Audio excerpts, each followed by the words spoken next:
오늘 우리에게 주시는 하나님의 말씀은 고린도전서 14장 26절에서 40절까지 말씀입니다. 이 계시의 말씀을 통해서 하나님의 음성 들으시기를 바랍니다. 그런즉 형제들아 어찌할까? 너희가 모일 때에 각각 찬송시도 있으며 가르치는 말씀도 있으며 계시도 있으며 방언도 있으며 통역함도 있나니 모든 것을 덕을 세우기 위하여 하라. 만일 누가 방언으로 말하거든 두 사람이나 많아야 세 사람이 차례를 따라 하고 한 사람이 통역할 것이요 만일 통역하는 자가 없으면 교회에서는 잠잠하고 자기와 하나님께 말할 것이요 예언하는 자는 둘이나 셋이나 말하고 다른 이들은 분별할 것이요 만일 곁에 앉아있는 다른 이에게 계시가 있으면 먼저 하던 자는 잠잠할지니라. 너희는 다 모든 사람으로 배우게 하고 모든 사람으로 권면을 받게 하기 위하여 하나씩 예언할 수 있느니라. 예언하는 자들의 영은 예언하는 자들에게 제재를 받나니 하나님은 무질서의 하나님이 아니시요 오직 화평의 하나님이시라. 모든 성도가 교회에서 함과 같이 여자는 교회에서 잠잠하라.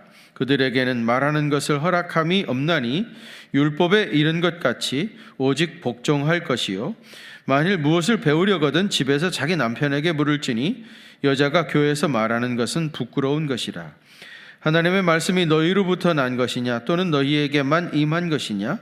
만일 누구든지 자기를 선지자나 혹은 신령한 자로 생각하거든 내가 너희에게 편지하는 이 글이 주의 명령인 줄 알라. 만일 누구든지 알지 못하면 그는 알지 못한 자니라. 그런즉 내 형제들아 예언하기를 사모하며 방언 말하기를 금하지 말라. 모든 것을 품위 있게 하고 질서 있게 하라. 아멘. 우리에게는 조금 낯선 교단인데요. 회중교회라고 하는 교회가 있어요. 콩그리게이셔널 처치라고 하는 교회인데요. 이 회중교회는요, 우리 같은 목사님들이 이제 그 교회에 따로 있는 것이 아니고요. 회중들이 중심이 되어서 예배를 드리는 그런 교단입니다. 회중교회 예배는 보통 어떻게 드리냐면 이제 교인들이 모여가지고 뜨겁게 이제 찬송을 하다가 그 다음에 이제 통성으로 같이 기도를 막 해요. 열정적으로 기도를 하다가 보면은 그 중에 어느 분에게 내가 하나님의 예언의 말씀을 받았습니다. 하나님의 말씀이 나에게 임했습니다. 그러면서 이제 일어나가지고 설교를 해요. 그러면 이제 교인들이 다 듣고 있고요.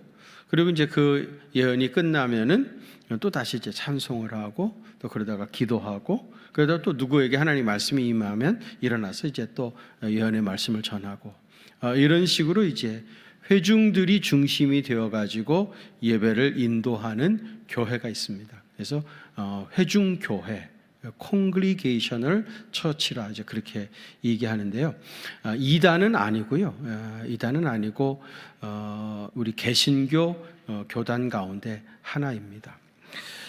이런 그 회중교회의 장점은 뭐냐면은 그 예배를 드리면서 성령의 인도하심에 민감한 예배를 드릴 수 있다. 무슨 형식이 특별히 이제 없고 그 성령이 그때그때 역사하시는 대로 기도하고 은혜를 받고 그 다음에 이제 예언의 말씀을 전하고 성령의 민감한 예배를 드릴 수 있다고 하는 굉장한 장점이 있고요. 반면에 이제 단점으로 얘기하자면은 나에게 하나님의 예언의 말씀이 임했습니다라고 이제 일어나서 하나님의 말씀을 전하는데 이분이 이제 그 평신도들이잖아요, 다. 신학적으로 제대로 아직 준비가 되지 않은 그런 분들이기 때문에 그것이 이제 신학적 검증 과정을 거치지 않은 예언들이 이제 선포될 수 있기 때문에 문제가 되는 경우들이 종종 있을 수 있습니다. 사실은요, 초대교회 거의 대부분의 교회들이요, 회중교회 스타일로 예배를 드렸어요.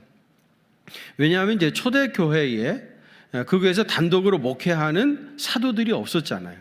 고린도 교회 같은 경우에 사도 바울이 개척을 하고 1년 반 동안 거기서 목회를 했는데 사도 바울이 많은 교회를 세웠지만은 그 중에 제일 오랫동안 목회했던 교회가 고린도 교회입니다. 1년 반이면 최고로 오래 했던 교회이고요. 그 후에 이제 아볼로가 와서 목회를 잠시 하기도 했습니다만은 그 교회에 계속해서 이제 목회하는 목회자가 없기 때문에 회중 중심으로 평신도들이 중심이 되어 가지고 아까 그런 식으로 이제 예배를 드렸던 겁니다. 그러다가 이제 그들의 예배에 많은 문제점들이 드러나기 시작을 했어요. 그래서 이제 고린도전서 14장에서 예언과 방언의 문제를 따로 취급해 가지고 이 그들의 예배 문제에 대해서 바로잡고 있는 겁니다. 26절 말씀 한번 같이 봉독하실까요? 26절입니다. 시작. 그런즉 형제들아 어찌할까 너희가 모일 때에 가르치는 말씀도 있으며 계시도 있으며 방언도 있으며 통역함도 있나니 모든 것을 덕을 세우기 위하여 하라. 아멘. 여기 보세요. 너희가 모일 때, 예배 드릴 때 얘기죠. 예배를 드릴 때에 찬송시도 있으며, 옛날 구약의 회당에서도요 시편송을 가지고 하나님을 찬양했던 거거든요. 그 회당의 전통을 초대교회가 계승을 해가지고요 초대교회에서도 찬송시를 가지고 뜨겁게 하나님을 찬양을 했습니다. 찬송을 불렀고요. 그 다음에 가르치는 말씀도 있고 계시도 있으며 그랬는데 이게 이제 지난 시간에 얘기했던 예언이죠. 예언의 은사. 찬송을 부르다가 누군가 하나님의 말씀이 나에게 임했습니다. 그러면서 이제 예언의 말씀을 선포를 하는 것이고요. 그 다음에 방언도 있으며 통역함도 있나니 그랬죠. 누가 방언으로 기도하면은 다른 사람이 그 방언을 통역을 하기도 했던 겁니다. 그러니까 제가 아까 소개했던 것처럼 회중교회 예배 스타일하고 거의 똑같이 예배를 드렸던 겁니다.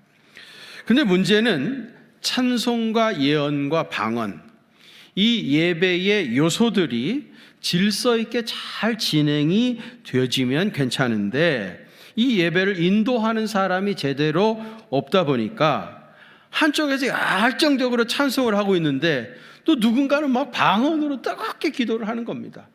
그러다가 또 어떤 사람이 내가 하나님의 말씀을 받았다 하면서 또 일어나가지고 막 예언이라고 하면서 하나님의 말씀을 전하는 거예요. 그러니까 막 여기저기서 막 찬송하고 기도하고 예언한다고 하고 그러니 얼마나 무질서해 보였겠습니까? 그래서 오늘 우리 본문은 예언과 방언의 마지막 결론으로 이 모든 것은 질서 있게 덕스럽게 해야 된다 하는 것을 총 결론으로 말씀하고 있는 겁니다. 그래서 첫 번째는요, 모든 것은 덕을 세우기 위해서 해야 합니다. 무엇을 세우기 위해서요? 덕을 세우기 위해서. 우리가 고린도전서 12장에서부터 14장까지 은사의 문제를 다뤘다고 그랬죠. 제가 계산해 보니까요 총 84절입니다. 은사의 문제를 다룬 분량이 84절인데요 이 은사의 문제를 다루면서 이 84절에 거쳐가지고 제일 많이 강조하고 반복했던 게 뭐냐? 그거는 모든 은사는 덕스럽게 해야 된다. 교회에 덕이 돼야 한다는 겁니다. 여러분, 아까 얘기한 대로 한쪽에서 막 찬송하고 또 뭐 방언하고 뭐 예언하고 막 이러면 얼마나 무질서하겠습니까? 특히나 예수 믿지 않는 사람들이 그러한 그들의 예배 드리는 광경을 보면서 뭐라고 말했겠습니까? 23절 말씀처럼 이 사람들 미치지 않았나? 그러지 않겠습니까? 그렇게 무질서하게 덕없이 막 그러니까 그런 오해를 얼마든지 받을 수 있었던 거예요. 그러니까 찬송을 하든지 예언을 하든지 방언을 하든지 통역을 하든지 계시를 하든지 무엇을 하든지 다 덕을 세우게 해야 된다. 덕이 돼야 된다 하는 얘기입니다. 여러분, 은사를 주신 근본적인 목적은 뭡니까? 교회의 유익을 세우라고 준 것이잖아요. 모든 은사는 반드시 교회의 덕이 되어야 합니다. 덕이라고 하는 게 뭐냐? 개인보다는 전체를 먼저 생각하는 거. 그게 덕이에요. 언제나 덕스러운 사람은요, 개인보다는 전체를 먼저 생각하는 거예요. 이게 이제 덕스러운 것이죠. 나에게는 편하고 좋아도 교회 전체에 그것이 유익하지 않는다거나 불편하다면 하지 않는 게 덕스러운 거죠. 언제나 개인보다는 전체, 교회 전체가 우선인 게 덕입니다. 또 나보다는 남을 먼저 생각하는 게 덕스러운 거예요. 언제나 다른 사람을 먼저 생각하고, 제가 계속 말씀드렸죠? 타자를 위한 존재, being for others. 다른 사람을 늘 먼저 배려하는 것이 그게 덕스러운 행동인 겁니다. 또 다른 사람을 편안하게 해주는 것이 그게 덕이에요. 나에게는 편안한데, 그게 편하고 좋은데 다른 사람에게는 그게 불편하다. 그러면 다른 사람의 편안함을 위해서 내 불편함을 스스로 감당하는 거, 이게 덕스러운 사람인 겁니다. 나 편하다고, 나 좋다고 자기 마음대로 하면은 결국은 교회 공동체 전체가 힘들어지게 되어지고요. 교회 공동체 전체가 힘들어지게 되어지면 결국은 자기 자신도 같이 힘들어지게 되는 거예요. 그래서 다른 사람을 편안하게 만들어주는 것, 그것이 덕입니다. 모든 것은 덕을 세우는 것이어야 된다, 그렇게 말을 하다가 갑자기 오늘 보면 34절에서요, 여자는 교회에서 잠잠하라, 그런 얘기를 하는데 어떻게 보면 굉장히 생뚱맞기도 하고요. 그리고 이 말씀이 굉장히 오해가 많은 구절입니다. 여러분 34절, 35절 우리 한번 같이 봉독하실까요? 시작. 여자는 교회에서 잠잠하라.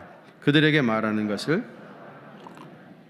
율법에 이른 것 같이 오직 복종할 것이요, 만일 무엇을 배우려거든 집에서 자기 남편에게 물을지니 여자가 교회에서 말하는 것은 부끄러운 것이라. 아멘. 여기 보면 여자는 교회에서 어떻게 하라고요? 잠잠하라 그랬어요. 이 말씀이 얼핏 생각하면 우리나라의 남존여비 사상을 인정해주는 구절처럼 오해를 할 수가 있습니다. 이 말씀 때문에 실제로요, 여자는 교회에서 잠잠하라 하는 이 한 구절 말씀 때문에 아직까지도 여성들에게 목사 안수를 허락하지 않고 여성 장로를 세우지 않는 교단들이 있습니다. 아직까지도. 이 구절 하나만 딱 가지고 말하면 교회에서 여성의 리더십을 인정하지 않는 것 같고, 여성은 교회에서 찍소리도 하지 말고 오직 순종하기만 해야 된다, 그렇게 들려질 수 있습니다마는, 여러분 하나님의 말씀은 언제나 전체적인 진리의 틀 안에서, 큰 틀에서 그 부분의 의미를 파악을 해야지, 전체적인 그 문맥을 파악하지 못하고 그냥 그 구절 하나만 딱 가져와서 해석을 하면은 오해할 가능성이 너무 많이 있습니다. 여러분 갈라디아서 3장 28절에 보시면 너희는 유대인이나 헬라인이나 종이나 자유인이나 남자나 그 다음 누구? 여자나 다 그리스도 예수 안에서 하나이니라 그랬죠.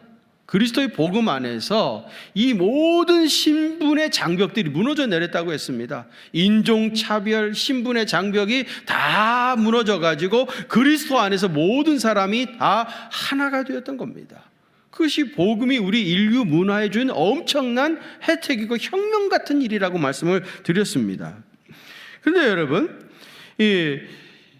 이것이 성경 전체를 흐르고 있는 보편적인 진리인데, 오늘 우리 본문에서 여자가 교회에서 잠잠하라 하는 말씀 한 구절 가지고 장로도 인정할 수 없고 여성 장로도, 여성 목사도 세울 수 없다고 하는 것은 이게 문맥 전체적인 큰 틀에서 맞지 않는 이야기죠.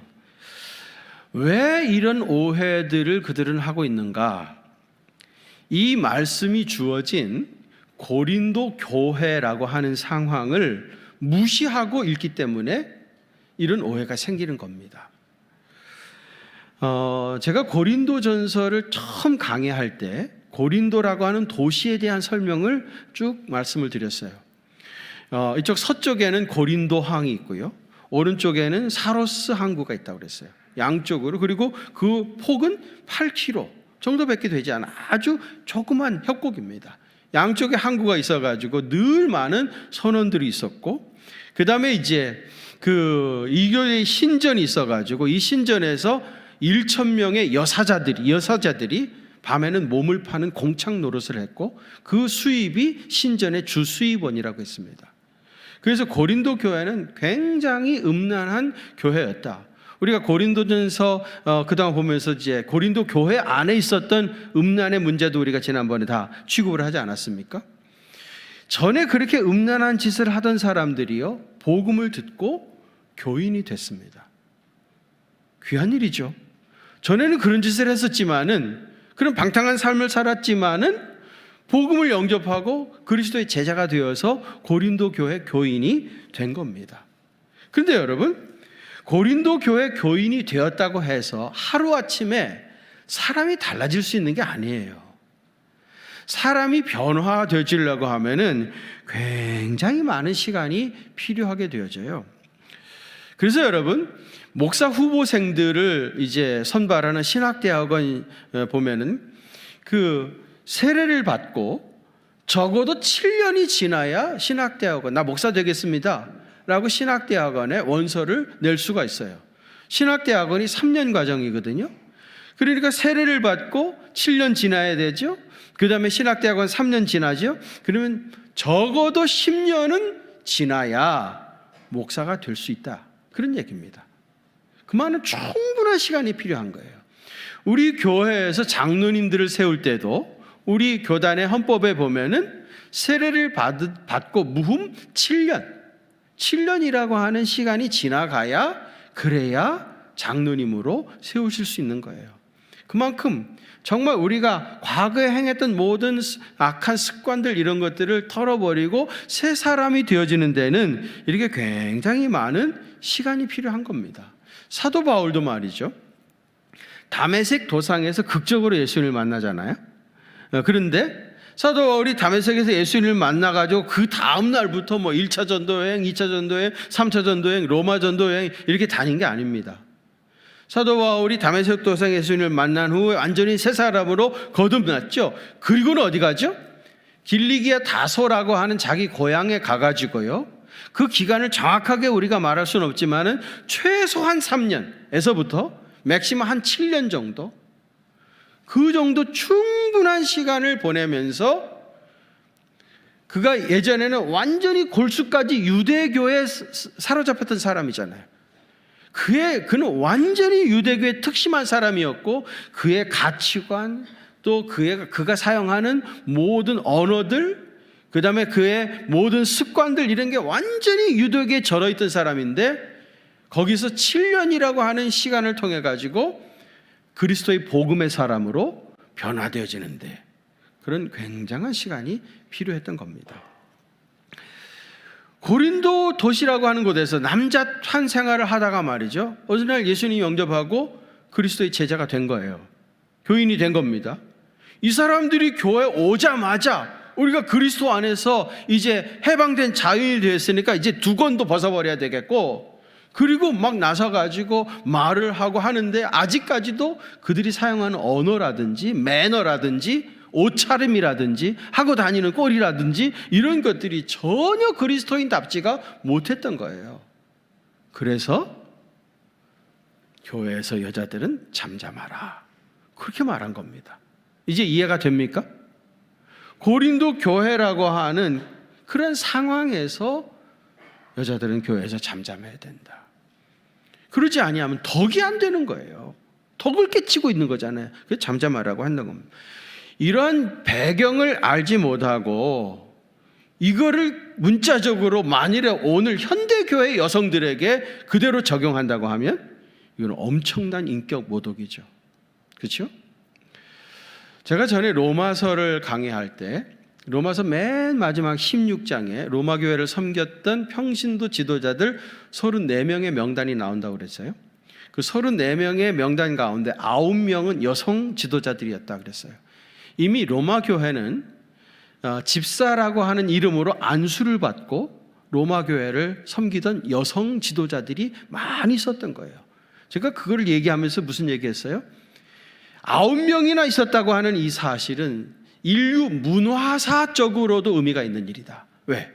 당시는 남성 중심의 가부장적인 사회에서 교회에서는 여성들이 안수를 받고 그리스도의 제자가 되어서 교회를 섬기는 리더십으로 이렇게 활동했다는 것은 이건 인류 문화사적으로도 의미가 있는 일이었다. 그런 말씀을 드렸습니다. 여러분, 오늘 우리 본문에 여자는 교회에서 잠잠하라, 그 말씀 구절 하나 딱 가지고 여성 목사도 안 돼, 여성 장로도 안 돼, 그렇게 주장하는 교단들은 오늘이라도 회개하시고 그리고 여성들에게 안수를 해야 됩니다. 그런 교회들은요, 권사는 세우거든요. 여성들 권사는 세우는데, 우리는 권사님들도 세울 때 안수집사와 똑같이 안수 기도하죠. 근데 그 교단은요, 안수도 안 해요. 여자들이 무슨 안수야? 안수 못 받아요. 회개하고 여성 목사 또 장로 제도를 빨리 도입해야 할 것입니다. 아멘입니까? 남성들이 아멘을 더 하시는 것 같은데, 본문의 핵심은 뭐예요? 본문의 핵심은 덕을 세워야 된다는 거죠. 고린도 교회 여성들이 덕이 되지 못하는 행동들을 많이 했기 때문에 교회에서 잠잠하라. 교회는 반드시 덕이 돼야 된다. 모든 은사는 반드시 덕을 위해서 사용되어야 된다 하는 말입니다. 두 번째로는요, 모든 것을 질서 있게 하라 그랬어요. 본문 27절에 보면 누가 방언으로 말하거든 두 사람이나 많아야 세 사람이 차례를 따라하고 한 사람이 통역할 것이요. 막 여기저기서 막 난리를 치면서 방언으로 기도하지 말고, 누가 방언으로 기도하면 한 사람이 통역을 하고, 또 누가 방언으로 기도하면 통역하고, 이렇게 질서를 유지해 가면서 기도를 하라는 얘기죠. 또 29절에도 보면 예언하는 자는 둘이나 셋이나 말하고 다른 이들은 분별할 것이요. 예언도 그렇죠. 하나님의 말씀에 임했다고 하면은 일어나서 말씀을 전하면 다른 사람은 다 듣고 있고, 그 사람 끝나면 또 다른 사람이 얘기하면 다른 사람이 듣고, 이렇게 질서를 유지해 가야 된다는 거죠.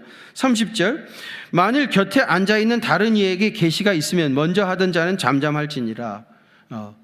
내가 지금 예언을 받아가지고 하고 있는데 이 사람에게 또 말씀이 임한 겁니다. 그러면 이 사람이 예언할 수 있도록 끊어주고 양보를 하고 그래야지, 내가 하고 있는데 왜 네가 말하려고 그러냐, 그래서 거기서 싸움이 되면 안 된다는 거예요. 그 다음에 31절 하반절에 보면 하나씩 예언할 수 있느니라 그랬어요. 하나씩 질서를 지켜가면서. 33절 한번 같이 봉독하실까요? 33절입니다. 하나님이 아니시오 오직 화평의 하나님이시니라. 아멘. 하나님은 무질서의 하나님이 아니시고 화평의 하나님이시라는 거예요. 여러분, 하나님의 존재 방식은 질서입니다. 하나님은 질서를 창조하신 분이십니다. 그리고 이 질서를 반드시 지켜야 화평이 오는 거예요. 화평은 저절로 되는 게 아니고요, 질서를 지키는 공동체 위에 화평이 임하는 거예요. 창세기에 보시면은요, 하나님께서 천지를 창조하시기 전에 세상은 공허하고 혼돈했다고 그래요. 혼돈이라고 하는 것을 케이오스라고 하는 건데 완전히 뒤죽박죽입니다. 이게 케이오스, 혼돈이에요. 근데 여러분, 우주를 영어로는 뭐라고 그러죠? 우주? 코스모스라고 그러죠. 코스모스. 근데 코스모스를 영어 사전에서 찾아보시면은 뭐라고 되어 있는가 하면은 질서와 조화를 구현함으로써 우주, 천지 만물, 그렇게 설명이 붙어 있어요. 질서와 조화를 구현하는 것이 우주예요. 그래서 이 코스모스라고 하는 말은 우주라고 번역하기도 하지만 조화, 질서, 그런 말들로 번역을 하기도 합니다. 여러분, 그 여성들이 이제 화장을 하시잖아요. 여성들이 화장하는 걸 영어로 뭐라고 그러죠? 코스메틱 그러죠. 화장품을 코스메틱 그러잖아요. 코스메틱. 코스메틱도 코스모스가 원형입니다. 코스모스에서 온 거예요. 코스모스는 질서와 조화라고 그랬잖아요. 화장을 왜 합니까? 질서를 회복하기 위해서 하는 거예요. 못생겼다는 말은 뭡니까? 질서가 깨진 거예요. 생긴 게 질서가 깨졌어. 터무니없이 입술이 두껍다든지, 그러면 얇게 칠해야 될 거 아니에요? 그죠? 질서가 깨진 거를, 질서를 다시 만들기 위해서 화장을 하는 겁니다. 그래서 이제 코스메틱이라고 하는 건데, 그런데 요즘은 사람들이 코스메틱이라고 하는 말보다는 메이크업, up이라고 하는 말을 더 써요. make up. make는 만든다는 거고 up은 뭐죠? 높이는 거잖아요. 완전히 다른 높은 모양으로 다시 만드는 거, 재창조하는 겁니다. 그래서 메이크업은 화장을 하고 번역하기보다는 변장 이라고 번역하는 게 맞을 것 같아요. 제 생각에는 화장하기 이전과 화장하기 이후는 완전히 다른 사람이니까. 네. 여러분, 이 하나님은요, 질서의 하나님이세요. 질서가 깨진 거를 회복하기를 원하십니다. 우주에는 우주의 법칙이 있습니다. 그 우주의 법칙이 철저하게 지켜지고 있습니다. 지구는 태양을 중심으로 1년에 한 바퀴씩 정확하게 그 길을 따라 돌죠. 그죠? 근데 만일에 지구가 아이고 내가 언제까지 똑같은 길만 다니냐 답답해 죽겠다, 다른 길로 한번 가보자, 그리고 만일에 다른 길로 들어서는 순간 지구는 멸망합니다. 왜 그러죠? 이 지구 속에는 여러분 불덩어리가 있습니다. 여기서 한 30km만 파고 내려가도 불덩어리, 마그마라고 하는 불덩어리가 가득 차 있습니다. 그런데 만유인력의 법칙에 의해 가지고 여러 별들이 서로 잡아당기잖아요. 그 잡아당기는 힘에 의해 가지고 이 불덩어리들이 지구 내부에 이렇게 잘 세팅이 되어 있는 겁니다. 근데 만일에 이 지구가 다른 길로 가게 되지면은 별들 간에 서로 잡아당기는 힘이 달라지니까 그 엄청난 불덩어리가 한쪽으로 쏠리게 되겠죠. 마치 엄청난 파도가 일어나는 것처럼. 그러면 순식간에 지구가 깨져가지고 완전히 박살이 나고 마는 거예요.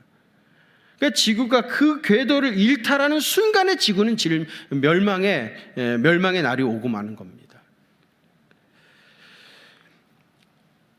여러분, 모든 우주와 모든 세계의 모든 자연들은 하나님이 정해주신 그 질서를 철저하게 지키고 있습니다. 그런데 문제는 사람들은 그 질서를 지키지 않는 거예요. 그래서 힘든 겁니다. 여러분, 질서라고 하는 거는 장소의 개념으로 얘기하면 있어야 할 자리에 있는 것이 질서예요. 예를 들면은 저기 우리 교회 아주 좋은 그랜드 피아노가 하나 들어왔잖아요. 너무 좋아요. 소리가 확실히 달라 보여요. 여러분 느끼신지 모르겠지만 제 귀에는 들려요. 저기에 피아노가 있어야 할 자리입니다. 근데 어떤 사람이 갑자기 저 뒤에다 갖다 놨어요. 그 말은 뭐예요? 질서가 깨진 거예요. 질서를 회복하려면 어떻게 돼? 빨리 여기다 갖다 놔야지. 그렇죠? 장소의 개념으로 얘기하면 있어야 할 자리에 있는 것이 그게 질서인 거예요. 또 시간의 개념으로 얘기하자면요, 순서를 지키는 게 질서예요. 순서를 지켜야지. 새치기 한다거나 말이죠. 그러면 안 되는 거예요. 그러면 질서가 순식간에 깨져버려요. 선배도 있고 후배도 있고 어른도 있고 젊은이도 있고 모든 것이 다 순서가 있는 거 아닙니까? 그 순서를 잘 지켜줘야 거기에 질서가 임하는 겁니다. 조직 개념으로 얘기하자 치면 직위와 직책을 따라 행동하는 것, 그게 질서예요. 우리 공동체에 직위도 있고 직책도 다 있잖아요. 자기가 맡은 직위와 직책을 따라 가지고 그 일을 잘 감당해 줘야 공동체가 질서를 유지해 가는 건데, 이거를 무시하고 자기 마음대로 행동하거나 월권을 한다거나 간섭을 한다거나 그러면은 결국은 공동체 질서가 깨지는 겁니다. 인간 관계의 개념으로 얘기하자 치면은 한계와 분수를 서로 지키는 게 질서예요. 내가 지켜야 할 내 한계가 있잖아요. 내가 지켜야 할 분수가 있잖아요. 이런 걸 서로 잘 지켜줘야 인간관계가 깨지지 아니하고 질서를 유지하게 되는데 막 함부로 행동하고 자기 분수도 모르고 막 날뛰고 이렇게 되어지면 그 한 사람 때문에 관계가 다 깨져버리고 질서가 깨져버리는 겁니다. 분수와 한계를 잘 지켜야 됩니다.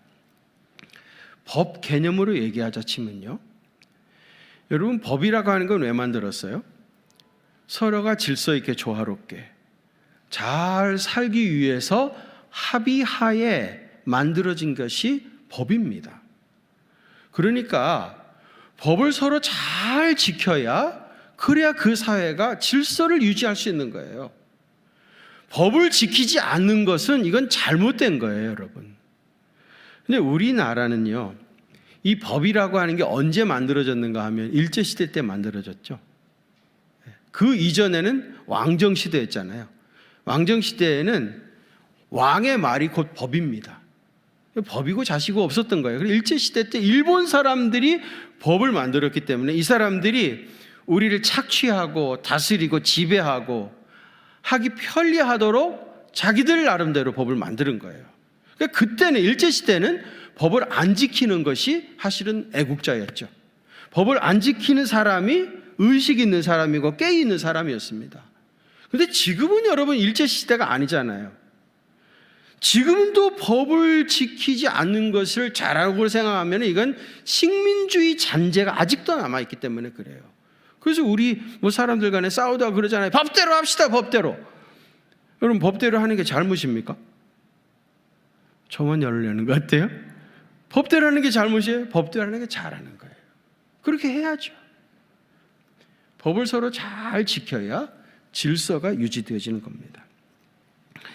우주 만물이 아름답게 느껴지는 이유는 질서 안에서 창조되었고 질서가 유지되고 있기 때문에 아름다운 거예요. 창세기 1장을 보시면은요, 창조주 하나님께서 얼마나 질서를 배려하고 우주를 창조하셨는가 하는 걸 우리가 금방 알 수가 있어요. 뭐 여러분 너무 잘 아는 이야기죠. 하나님께서 첫째 날 뭘 만드셨죠? 빛을 만드셨죠. 빛을. 첫째 날은 빛을 만들었어요. 그 다음에 넷째 날은 빛의 실체가 뭡니까? 해와 달과 별이죠. 첫째 날은 빛을 만드셨고 넷째 날은 해와 달과 별을 만드셨어요. 둘째 날에는 뭘 만드셨어요? 하늘과 바다를 만드셨어요. 하늘과 바다. 그래서 다섯째 날에는요, 하늘에는 새를 만드셨고 바다에는 물고기를 만드셨어요. 셋째 날에는 뭘 만드셨어요? 땅을 만드셨어요. 육지를 만드신 겁니다. 여섯째 날은 그래서 땅에 다니는 짐승 그리고 사람을 만드는 거예요. 그러니까 첫 3일 동안은 하나님께서 틀을 만들어 놓으셨다면 후 3일은 거기에 맞는 내용물들을 채우는 겁니다. 그래서 첫째 날과 넷째 날, 둘째 날과 다섯째 날, 셋째 날과 여섯째 날이 이렇게 짝을 지어진 거예요. 그러니까 하나님 아무렇게나 오늘은 빛을 만들자. 그 다음에 이제 바다를 만들자. 이렇게 해서 그냥 기분 내키는 대로 아무렇게나 되는 대로 하신 것이 아니라 질서를 가지고 조화롭게 천지를 창조하신 겁니다. 그래서 이렇게 천지를 창조하실 때마다 보시기에 심히 좋았더라. 질서가 지켜지고 있는 그 광경을 보시면서 보시기에 심히 좋았더라고 말씀하셨던 거예요. 여러분, 질서를 존중하고 또 질서를 잘 지키는 자들이 되시기를 바랍니다. 예수님께서 오병이어의 기적을 행하셨잖아요. 그때 거기 있었던 남성들만 5천 명이었다고 합니다. 남성이 5천 명이었으면 여성도 한 5천 명 있었겠죠? 그리고 이들 사이에 아이들 2명씩 데려왔다고 하면은 아이들도 한 10,000명 있었을 것이고요. 그렇죠? 그러면 거기 있는 사람이 최소한 2만 명은 좋게 넘었을 겁니다. 그때는 애들 많이 낳았으니까 2명만 데려왔겠습니까? 2만 명은 충분히 넘었을 거예요. 그런데 예수님께서 그 많은 사람들 앞에서 오병이어의 기적을 행하시는데 예수님께서 기적을 행하신 후에 배고픈 사람 누구든지 와서 먼저 드세요. 만일에 그랬으면 서로 달려와가지고 아마 발에 밟혀 죽은 사람이 수십 명 나왔을 겁니다. 그렇지 않겠습니까? 예수님께서 오병이어의 기적을 행하실 때 여러분 잘 아시잖아요. 제자들에게 50명씩 100명씩 무리를 지어서 앉게 하라. 그리고 예수님께서 기적을 행하시고 제자들에게 나누어 주시면서 다 질서 있게 먹도록, 한 사람도 먹지 못한 사람이 없도록 다 질서를 유지하면서 거기 있던 모든 사람이 마음껏 다 먹었어요. 다 먹고 나서 어떡하죠? 나머지를 다 광주리에 모으라고 그러죠. 뒷마무리까지 깨끗하게 뒷정리까지 다 하셨던 거예요. 예수님은 질서를 존중하시는 분이십니다. 여러분, 마귀라고 하는 말 있잖아요. 마귀. 헬라어로는 디아볼로스라고 그러거든요. 마귀를. 디아볼로스. 디아볼로스는요, 디아라고 하는 말하고 볼로스라고 하는 말의 합성어입니다. 디아볼로스. 디아는 뭐냐면요, 사이. 영어로는 between, 사이입니다. 볼로스는 뭐냐면 던지다, 그런 뜻이에요. 그러니까 디아볼로스 하면은 사이에 던지는 거예요. 사이에 던지는 게 마귀예요. 예를 들어 가지고 굶주린 2마리 사자가 있습니다. 그 사이에다가 토끼를 1마리 던져. 이게 디아볼로스죠? 사이에다가 던지고 디아볼로스잖아요. 굶주린 사자 2마리 사이에다가 토끼를 던지면 어떻게 되겠습니까? 난리가 나겠죠. 서로 먹겠다고 난리가 나겠죠. 엄청난 싸움이 일어날 겁니다. 디아볼로스, 마귀는 분쟁을 일으키는 자입니다. 갈등과 싸움을 일으키는 자입니다. 여러분, 그래서 교회는 절대로 질서를 지켜야 돼요. 이 질서가 깨지는 순간에 싸움이 일어나는 겁니다. 여러분, 40절 말씀 한번 같이 봉독합시다. 40절 시작. 모든 것을 품위 있게 하고 질서 있게 하라. 아멘. 모든 것을 품위 있게, 질서 있게, 그렇게 해야 됩니다. 저는 우리 교인들이 똑똑한 사람들이 많아지기를 별로 원하지 않습니다. 교회에는 뭐 똑똑한 사람 별로 큰 의미가 없어요. 진짜 필요한 사람은 덕 있는 사람입니다. 자기는 혼자 똑똑하다고 그러는지 몰라도 교회 공동체에 큰 유익이 되지 않습니다. 진짜 교회가 필요한 사람은 덕스러운 사람이에요. 덕스러운 그리스도의 제자들이 되시길 바랍니다. 그리고 질서를 지켜야 돼. 서로 자기 분수를 알고 자기 한계를 알고 자기 직책과 직위에 따라 가지고 자기 분수를 잘 지켜야 거기에 하나님의 화평이 임하는 것이지요. 질서가 깨져버리면 순식간에 디아볼로스, 분쟁이 일어나고 갈등이 일어나는 거예요. 여러분, 화평을 유지해 가는 것은 쉽지 않지만 화평이 깨지는 건 순식간입니다. 늘 교인들이 조심해서 덕스럽게 그리고 질서 있게 잘 감당해 가야 건강하고 화평한 교회가 될 수 있고 또 그런 가정이 될 수 있습니다. 그런 은혜가 임하시기를 축원합니다. 거룩하신 아버지 하나님, 하나님께서 우리에게 은사를 주심은 교회를 유익하게 하고 덕스럽게 질서 있게 하라고 하는 이 귀한 말씀을 오늘 묵상케 하시니 감사드립니다. 그렇게 살아서 우리 교회 공동체가 또 우리 가정 공동체가 화평한 교회와 가정 될 수 있도록 주께서 은혜 부어 주옵소서. 이제는 교회의 머리가 되시는 우리 주님 예수 그리스도의 그 크신 은혜와 하나님 우리 아버지의 무한하신 사랑하심과 성령님의 위로하심과 교통하심이 우리 경기중앙교회 사랑하는 성도들과 또 저들의 가정과 그 생업의 현장들 위에 이제로부터 영원토록 함께 계시옵기를 간절히 축원하옵나이다. 아멘.